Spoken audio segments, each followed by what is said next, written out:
ചിദംബര സ്മരണ. ബാലചന്ദ്രൻ ചുള്ളിക്കാട്. ചിദംബരം ക്ഷേത്രത്തിൽ ഞാൻ എത്തിയപ്പോൾ രാത്രിയായി. ഭക്തജനം പിരിഞ്ഞു കഴിഞ്ഞു. ഗോപുരവാതിൽ അടയ്ക്കാറായി.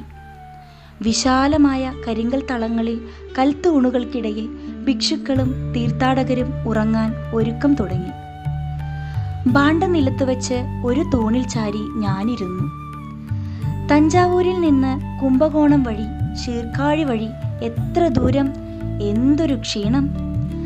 ചിദംബര ഗോപുരത്തിൻ്റെ കൊടുമുടിയിൽ തിങ്കൾ കല തെളിഞ്ഞു. ചുടലഭസ്മം പോലെ നിലാവ് പൊഴിഞ്ഞു. നടരാജമൂർത്തിയുടെ ശില്പപ്രപഞ്ചം എനിക്ക് ചുറ്റും സ്തംഭിച്ചു നിന്നു. ക്ഷേത്രത്തിൻ്റെ അകത്തളങ്ങളിലെവിടെയോ ഏകാന്തമായ ഒരു ഘണ്ഠാനാദം മുഴങ്ങി. നിശയുടെ നാമശൂന്യതയിൽ ലയിച്ചു.